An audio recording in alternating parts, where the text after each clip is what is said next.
Evangelho de Mateus, capítulo 13. Eu quero ler com vocês o versículo 24. Capítulo 13, verso 24.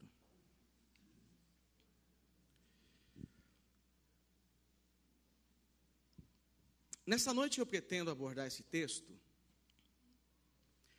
não da forma tão tradicional que nós costumamos fazer a leitura dele.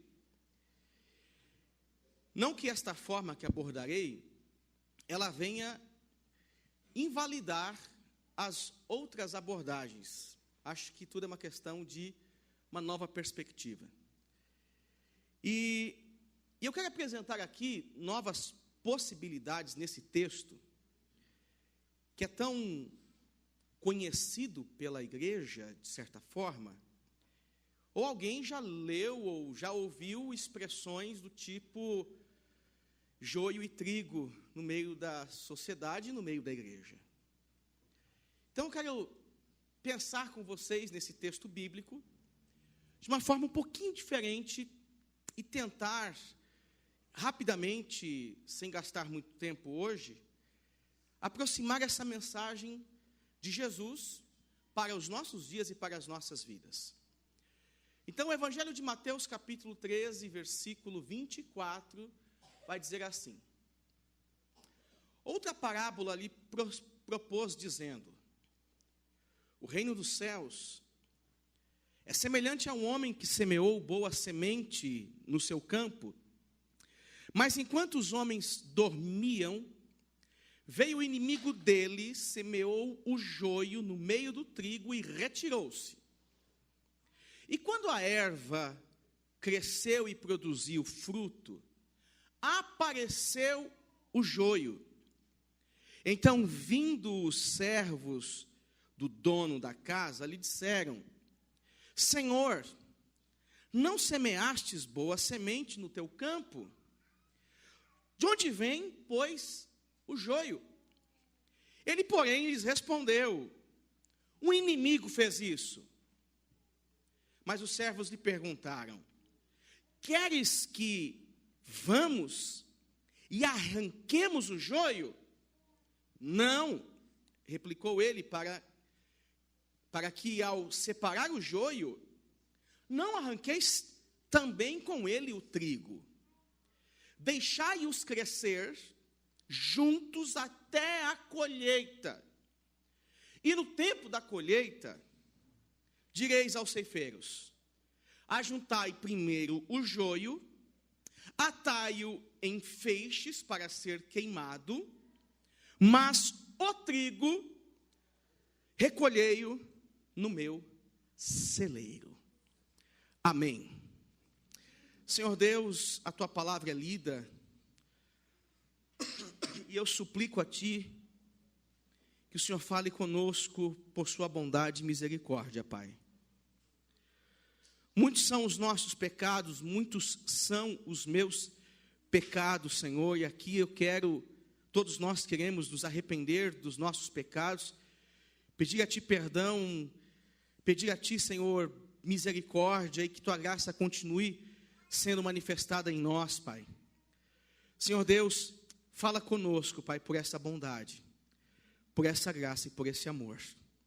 Que o teu Espírito venha comunicar aos nossos corações essa mensagem, que seja uma mensagem reflexiva, uma mensagem de esperança, uma mensagem de restauração, uma mensagem que venhamos todos buscar, Senhor, a transformação de nossas vidas no nome de Jesus, Pai. Fala conosco, para a tua glória. Amém. Amém?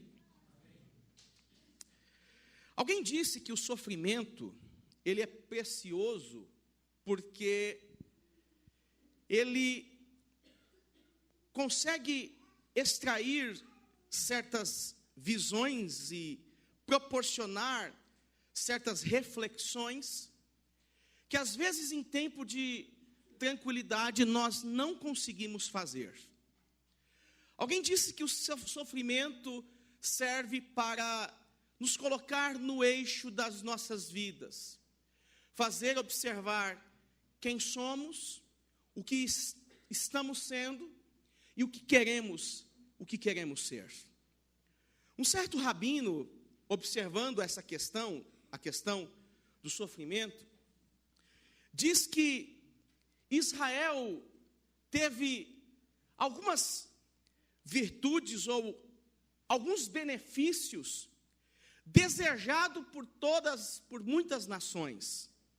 Entre eles, uma terra e a promessa de um reino futuro.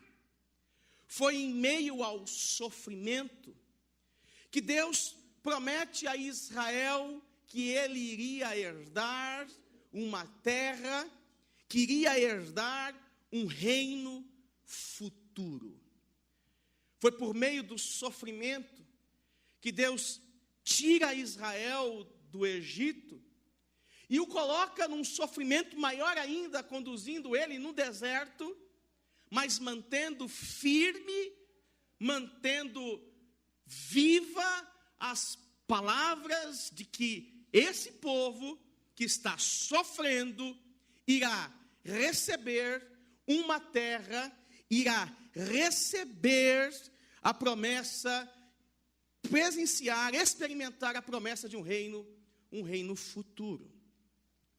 E o Evangelho de Mateus, ele justamente retrata o sofrimento de um povo. O Evangelho de Mateus é construído, surge, em meio a um cenário de muitas dúvidas, muitas complicações. Entre as complicações, nós temos a perseguição do Império Romano, que em breve fará com que Jerusalém seja sitiada, tomada, e ali eles exerçam poder e domínio sobre todos os homens e sobre todos os judeus. Os judeus convertidos, os cristãos convertidos agora, que vivem e experimentam uma nova vida, estão prestes a provar do sofrimento, justamente por conta da religião dos judeus, que vão disseminar certas contendas e conflitos, e o império se vê na obrigação de invadir e sanar todas estas complicações. E no capítulo 13, então, do Evangelho de Mateus, é apresentado um capítulo repleto de parábolas. E aí eu te peço que você, por favor, sintonize a sua antena parabólica para que você possa compreender as parábolas de Jesus. Sintonize a sua antena parabólica. Parábolas, na verdade, são temas que Jesus lança a fim de exemplificar os seus ensinos. São figuras, são imagens que tinham relação com o dia a dia do povo hebreu, fazia parte do cotidiano e que facilmente, às vezes, eles entendiam. E Jesus falava em parábola para que os seus discípulos pudessem captar a vossa sábia mensagem, ó mestre amado. Bom, e aqui nós temos então esse trecho de muitas parábolas.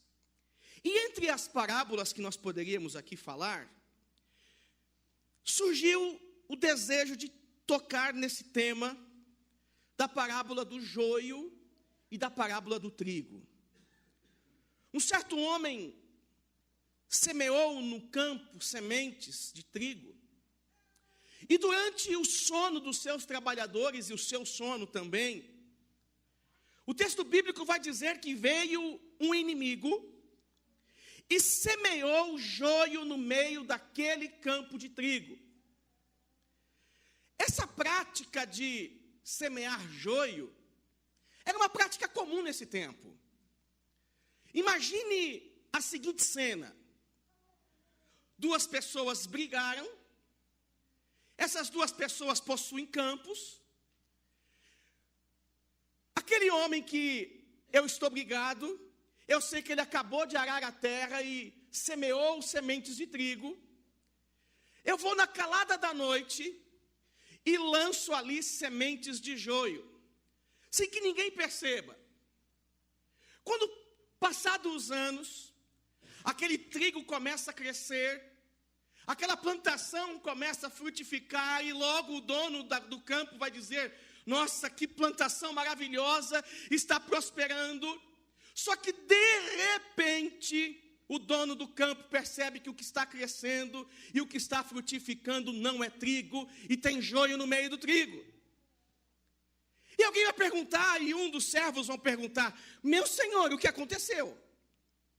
A gente não pegou as sementes do saco correto aqui e começamos a semear trigo no campo e passou tanto tempo agora, e a gente está vendo os frutos e estamos vendo agora nascer joio no meio do nosso campo. O que aconteceu, meu senhor?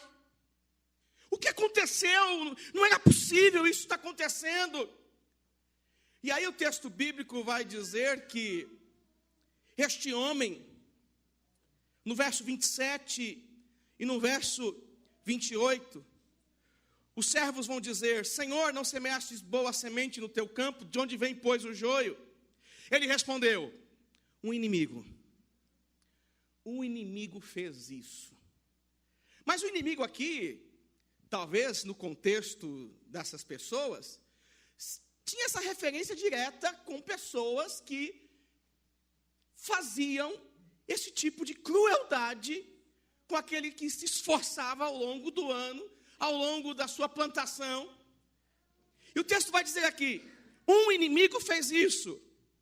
Mas os servos lhe perguntaram: Senhor, tá bom, já que houve esse problema, o senhor quer que a gente arranque então esse joio todo? Eles desconheciam de agricultura aqui. Quer que a gente arranque? E o Senhor falou: opa, não faça isso. Porque a diferença entre o joio e o trigo é imperceptível. Porém, existe um outro problema. Além da diferença entre joio e trigo ser pequena, ser quase que imperceptível, quando o joio cresce, as raízes do joio, elas se conectam à raiz do trigo. E se você tentar tirar a raiz do joio, você vai arrancar o trigo, porque existe uma conexão na raiz. Existe uma conexão profunda. E é impossível tirar o joio sem machucar o trigo. Gente, isso é um absurdo para estes homens judeus, porque o joio representa para esses homens uma espécie de doença desagradável que precisa ser arrancada imediatamente. O joio para estes homens aqui representava algo inaceitável, intolerável. Não é possível que este Senhor permita crescer joio no meio da nossa plantação, no meio dessa plantação que nós nos esforçamos, e Ele não faça nada, porque isso é um absurdo, tem que ser arrancado, tem que ser tirado, não dá para ficar aqui entre nós. E o Senhor, esse certo homem, vai dizer: não arranque, isso não é possível acontecer, não dá para acontecer isso. Não é possível vocês terem esse tipo de comportamento, de atitude, de ação para com esse joio. Vocês vão matar e acabar com toda a nossa plantação. Só que esse texto, ele não tem muito o que explicar. Porque se você for para o versículo 36, e aí volte lá para a sua Bíblia, em Lucas capítulo 13. Embora alguns vão dizer que esse texto seja uma inserção da tradição, uma inserção, e que ele não consta em alguns aspectos, em alguns textos mais antigos, mas, como se trata de palavra de Jesus, e aqui tem uma interpretação, não há problema algum de nós utilizarmos essa interpretação, ok? Então, olha só o versículo 36, do capítulo 13, que vai dizer assim: então, despedindo as multidões, foi Jesus para casa. E chegando-se aos seus discípulos, disseram: explica-nos a parábola do joio do campo. E ele respondeu: tá bom, vocês não entenderam, a sintonia de vocês não estava afinada, eu vou explicar para vocês. O que semeia a boa semente é o filho do homem. Todos estão comigo? Estão lendo certo aí? Ah, eu falei Lucas? Ah, eu errei, irmãos. Não foi desatenção, não foi pegadinha, não. Eu errei mesmo. E não vou fazer piada com o meu erro. Então, Lucas 13. Ah, tá. Mateus 13. Agora fiz o propósito. Versículo 36.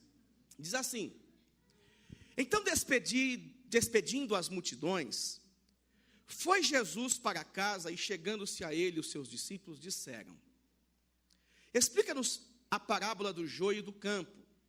E ele respondeu: o que semeia boa semente é o filho do homem. O campo é o mundo. A boa semente são os filhos do reino. E o joio são os filhos do maligno. O inimigo que semeou a semente aqui é o... Pode falar um nome alto, ele não pega não. Fala aí. Diabo. Hã? Pode falar, gente. Nossa. Cruz credo, né? Vamos lá.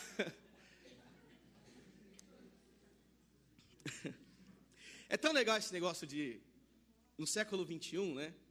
A gente fala do diabo e a gente pensa, de fato, em espíritos que rondam aqui o nosso derredor. E não que não seja isso, né? Demônios, né? Esse tipo de coisa. Só que no mundo do Antigo Testamento, você não vê expressões do tipo diabo. Você vê no mundo do Antigo Testamento luta entre deuses, beleza? Luta entre deuses. E diabo, no Antigo Testamento, no período e no tempo judaico, era uma expressão jurídica para se referir a opositor, aquele que se opõe. E existiam muitos diabolos, perseguidores, opositores da igreja, opositores dos cristãos. Então, cuidado para você não ser um diabo, viu? Cuidado para você não ser o diabo na vida de alguém, porque às vezes pode acontecer. Tendo dito isso, voltando aqui ao versículo 39. O inimigo que o semeou é o diabo. A ceifa é a consumação dos séculos. E os ceifeiros são os anjos. Pois assim como o joio é colhido e lançado ao fogo, assim será na consumação do século. Mandará o Filho do Homem os seus anjos, que ajuntarão do seu reino todos os escândalos e os que praticam a iniquidade, e os lançarão na fornalha acesa. Ali haverá choro e ranger de dente. Então os justos resplandecerão como o sol no reino de seu Pai. Quem tem ouvidos para ouvir, afine a antena parabólica aí. Bom, a explicação é bem simples aqui. Jesus apresenta o campo, que representa o mundo. O que semeia é o filho do homem. A boa semente são os filhos do reino. E o joio são os filhos do inimigo. E o inimigo aqui é o diabo. Porém, aqui eu quero destacar, meus irmãos, dar um destaque especial para a expressão filho. E eu fiquei intrigado ao ler esse texto, porque a expressão filho, a palavra filho, ela pode significar nesse texto, geração de caráter. Filho nesse texto pode significar geração de caráter, fruto, descendência. Ou seja, Deus em toda a sua bondade, Criador de todas as coisas, semeou por meio de sua palavra a boa semente. Porém, a gente deve se lembrar que desde a criação do mundo, Adão e Eva lá atrás, recebeu em seus corações uma sementinha que danou toda a sociedade, toda a humanidade, uma sementinha que prejudicou toda a raça humana, uma sementinha que fez com que o homem saísse de um lugar eterno, de um estado de pureza, de perfeição, de inocência, de um estado de completa manifestação da graça de Deus, e passou agora, por conta de seus pecados, viver e conviver nesse mundo, lidando com seus dilemas, lidando com seus pecados, lidando com as suas crises, lidando com a ausência de Deus na sua vida, lidando com a ausência do eterno em seus corações. O texto vai dizer lá no livro do Gênesis que Adão, que Eva se comunicavam livremente com o Senhor, mas a partir do momento que os seus corações recebem a semente de Satanás e essa semente frutifica dentro do seu interior, eles começam agora a manifestar, apresentar o interesse pelo errado, pelo pecado, traindo a confiança, se afastando da vontade de Deus, e essa traição, esse afastamento, esse distanciamento os levou justamente a provocar sobre toda a humanidade o que hoje eu e você sentimos de vez em quando. Contudo, graças a Deus, que por meio do seu Filho Jesus, todos nós que estávamos destituídos da glória de Deus, recebemos a boa semente, e essa boa semente frutifica, para que possamos de fato nos arrepender dos nossos pecados. Essa boa semente regada pelo Espírito Santo, que nos convence do nosso pecado, da nossa justiça e do nosso juízo, é a revelação da graça de Deus após a cruz do Calvário, e nós provamos dessa graça e desse bendito amor de Deus em nossas vidas. Bom, o fato é então que essa expressão no texto, ela pode significar geração de caráter. E a grande questão aqui no texto é que estas duas sementes que são lançadas, só se reconhece o tipo da árvore quando surge o fruto. Só sabe que aquela árvore, aquele broto que está nascendo ali é um joio ou um trigo, quando ele começa a produzir fruto.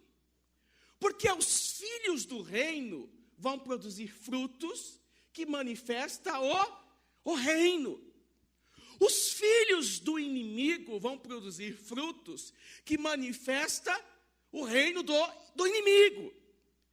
Então o texto aqui está deixando muito claro que todos os homens, de certa forma, toda a humanidade, de certa forma, ela vive esse drama da sua natureza pecaminosa, Porém, quando ela recebe esse fruto, o que vai valer são as nossas obras. Quando ela recebe a semente da graça do Evangelho, o que vai valer são as nossas obras. O que vai valer não são os dons, o que vai valer não é a visão, o que vai valer não é a profecia, o que vai valer não é a revelação, o que vai valer não é a música bem tocada ou mal tocada, o que vai valer não é as luzes, o que vai valer não é esse prédio, o que vai valer é o fruto. O que vai valer é o fruto. São os frutos que nós manifestamos. E esses frutos que nós manifestamos, eles validam dizendo, nos carimbam dizendo, filho do diabo, filho de Deus. Meus irmãos, isso é tão real, porque quando Paulo está escrevendo aos Romanos, capítulo 7, e me parece que o Evangelho de Mateus, de certa forma, tem algumas influências dos textos de Paulo, mas Romanos capítulo 7 vai dizer assim no versículo 15. Se você quiser abrir comigo lá, vamos para esse texto. Romanos capítulo 7, verso 15.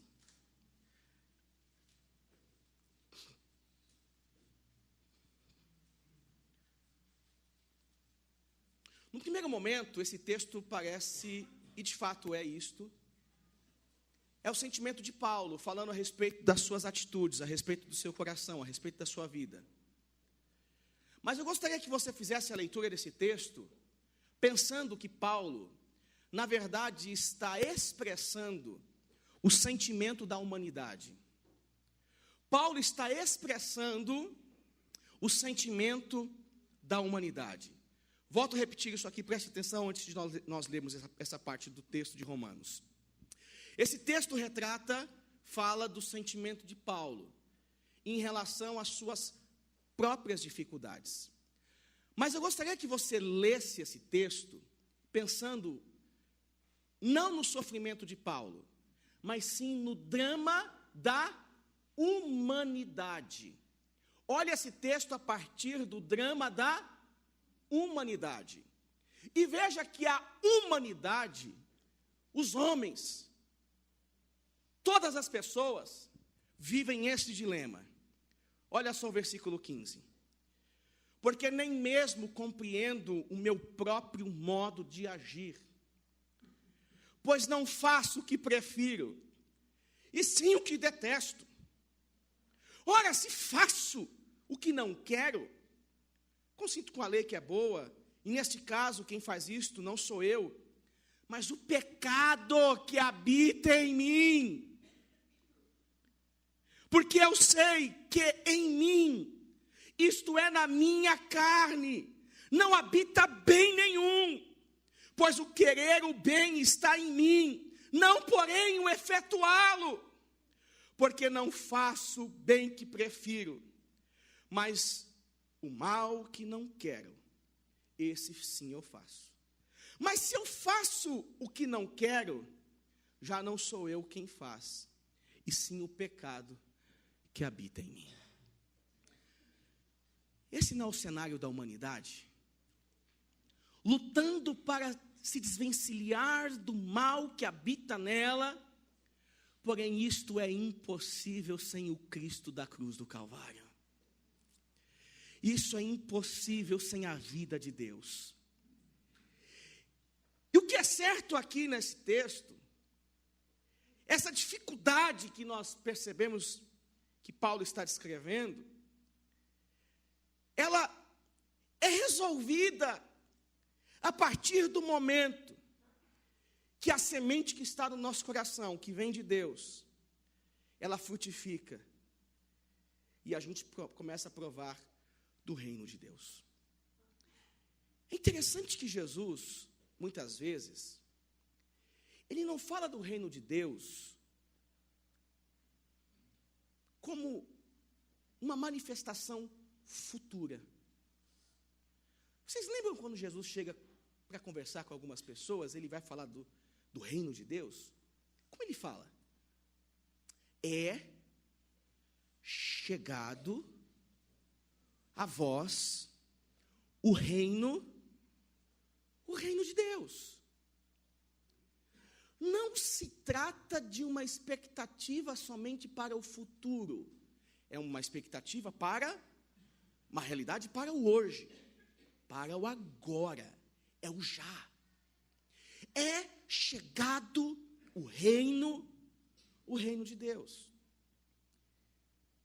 Se eu recebi no meu coração a boa semente de Deus, e ela frutifica, ela gera frutos que manifestam este reino, pessoas precisam me identificar como participante deste reino.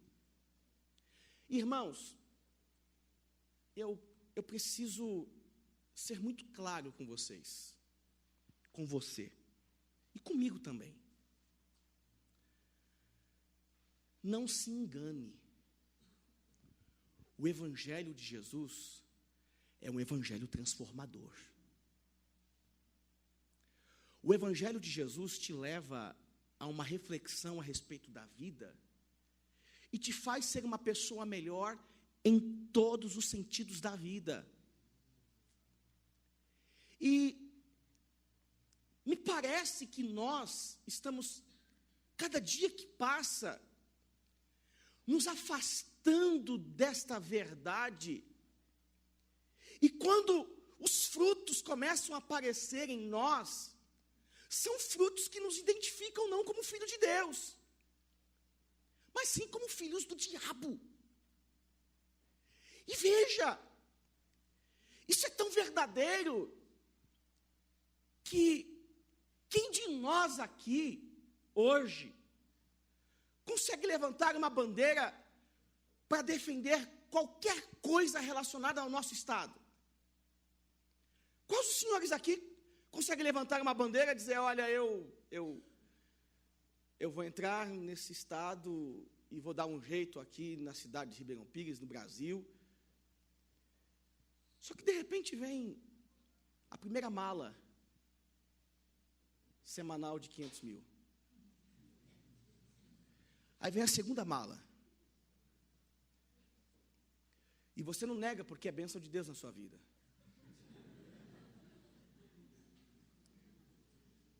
Você não nega porque é bênção de Deus na sua vida. Teve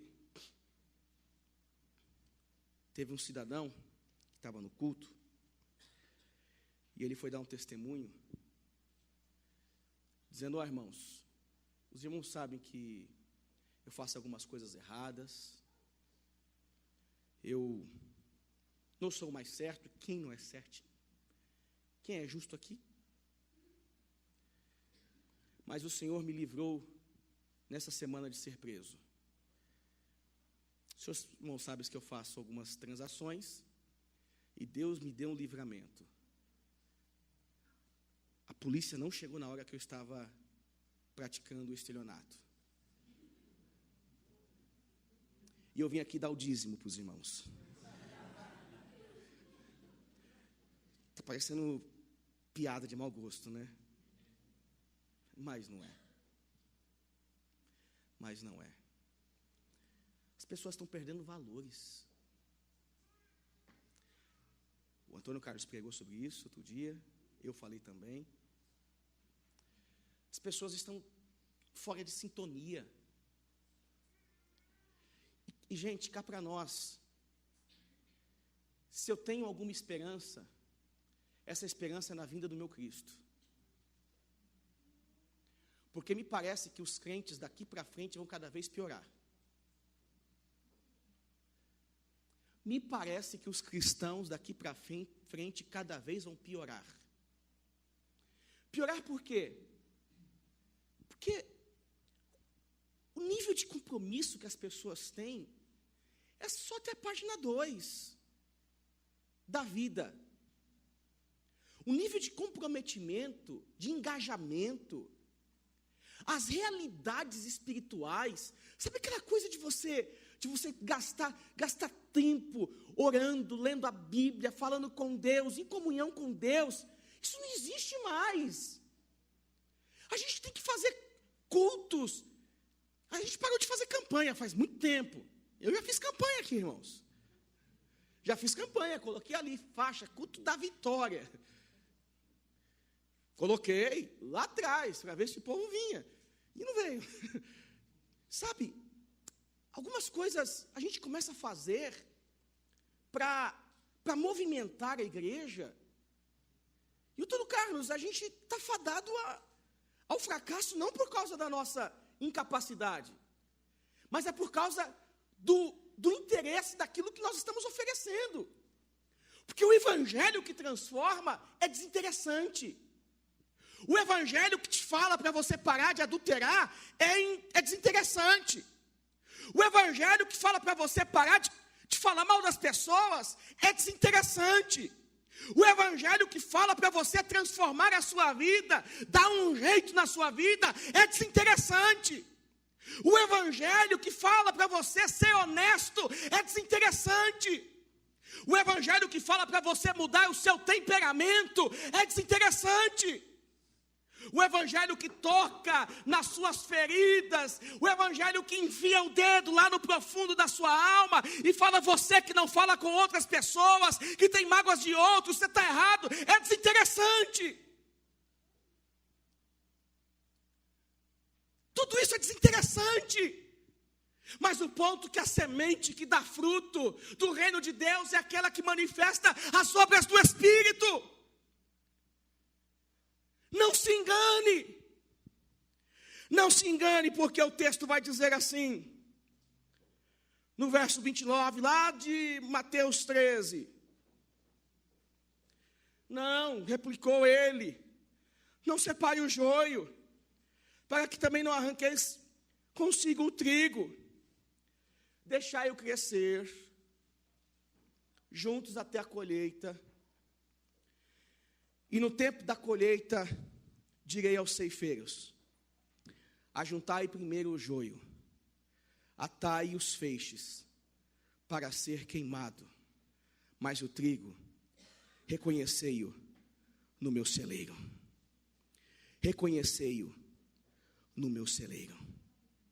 O trigo aqui que o texto está dizendo, Jesus vai continuar no versículo 43. Mandará o Filho do Homem, versículo 41, perdão, os seus anjos que ajuntarão do seu reino todos os escândalos e os que praticam iniquidade, e os lançarão na fornalha acesa, e ali haverá choro e ranger de dentes. Então os justos resplandecerão como o sol no reino de seu Pai. Quem tem ouvidos para ouvir, ouça. Posso ouvir um amém? Irmãos, de coração, eu lutei para não pregar essa mensagem. Tudo que eu estou falando aqui não tem nada, está tudo diferente aqui. Eu conversei com algumas pessoas o que eu ia pregar. Minha esposa, falei com o Renato, falei com o William também. Mas a gente tem que dar um jeito e um rumo na nossa vida cristã. Você está confortável com o tipo de vida cristã que você leva? Você está confortável? Está legal para você? Está bacana o tipo de vida cristã que você leva? Vamos pensar. O tipo de vida cristã no sentido de oração, está bacana? Está legal? Tá, você não tem tempo, como eu também não tenho. A sua vida de meditação, de leitura bíblica. E olha, hoje está fácil. Você liga a internet, você põe lá na internet, se você não quiser nem ler, você pode ir lá colocar a Bíblia em áudio, que você fica ouvindo a Bíblia Sagrada falando ao teu coração. Amém? De repente você fala: pastor, eu tenho tanta preguiça de ler. Mas, gente, por que a gente não tem preguiça para fazer outras coisas? Por que a gente não tem preguiça para fazer outras coisas? Marca uma festinha. Quinta-feira. Todo mundo chega às 6h, 6h30 para não sair tarde. E aí o culto tem aqui 10 pessoas. Ah, pastor, porque não dá, é só um dia, né? É só um dia mesmo. Eu sei que é só um dia. Marca uma oração. Essas coisas acho que eu até parei de marcar, porque vem 2, 3, ora na minha casa, sozinho. Marca oração. Ah, pastor, a igreja aqui não é tão legal porque não tem congresso, não tem festa, sabe? Não tem auê, tem que ter mais empolgação. Ah, está na hora de trocar as luzes, para colocar move, para piscar aqui, pastor. O negócio não está legal, você precisa mudar. Aí, sabe, você precisa aumentar a igreja. Aumentar para quê? Para a gente fazer uma balada gospel? Não é verdade, Walter? Aumentar para quê? Aumentar para ter gente transformada? Beleza, vamos junto. Faz quanto tempo que alguém não ouve do Evangelho de Jesus Cristo da sua boca? Faz quanto tempo que uma pessoa não escuta que você é um cristão e você diz assim, opa, ó, tá aqui, ó, eu sou um cristão transformado. Eu ouvi de um cara esses dias, que chegou aqui na igreja recentemente, e eu falei para ele, não dá para te batizar agora não, cara, porque está muito frio. Aí ele disse, pastor, olha para mim, pastor. Você acha que com esse frio, eu estou nem aí para frio. Olha o tanto de coisa que eu tenho marcada no meu corpo. Eu vou mergulhar agora mesmo, pastor, vamos junto aí. Sabe quem é esse cara?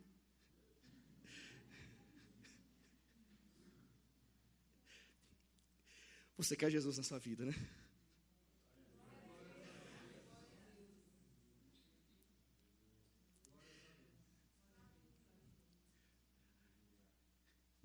Sabe, eu vou usar vocês como exemplo. Se vocês não gostarem, depois não me pega. Não. Irmãos, me ajuda aqui. A gente ficou aqui conversando um pouquinho de tempo, né? Outro dia, né? E quando eu falei sobre Cristo, né, Tati? Vocês saíram de casa vivendo uma vida com tantos dilemas. E aí eu falei para o Edu, e aí, Edu? Ele só disse assim, pastor, você não está entendendo. Eu quero Jesus, pastor, na minha vida. E que seja isso sempre no seu coração, Edu. Não deixe que nada e ninguém te abale. Nada e ninguém te abale. Nada. Nenhuma semente do inimigo brote dentro do teu coração para tentar te afastar ou te arrancar desse reino. Que o reino de Deus se manifeste e o fruto do Espírito declare que você é um filho de Deus. Quem crente amado, cristã amada, homem e mulher de Deus, por favor, a semente que está aí no seu coração, ela precisa revelar que você é filho de Deus ou que você é filho do diabo. Ponto. A semente, essa árvore, os frutos que fluem de você precisam revelar uma nova natureza. Precisam revelar o reino de Deus. O reino de Deus. É exatamente isso. Eu gostaria muito de crer que todos nós aqui, e eu me incluo nisso também, porque vira e mexe eu passo por esses momentos de esfriamento, sabe? Vira e mexe eu passo por esses momentos de dizer, puxa vida, será que vale a pena tudo isso? Será que vale a pena esse negócio de igreja? Será que vale a pena esse negócio de evangelho? Será que vale a pena esse negócio de servir, de estar, vale nada, mas aí de repente vem a voz confrontadora de Deus dentro do meu coração e coloca as coisas em ordem, e logo eu digo, não, vale a pena. Mas eu gostaria muito que Deus fizesse uma grande obra dentro do teu coração e te chamasse para o arrependimento e você escutasse a voz dele. você mudasse de vida, mudasse de comportamento, mudasse de atitude, suas palavras fossem outras, o seu dialetos fossem outros, a forma com que você age e reage diante da vida e diante das situações fossem outras.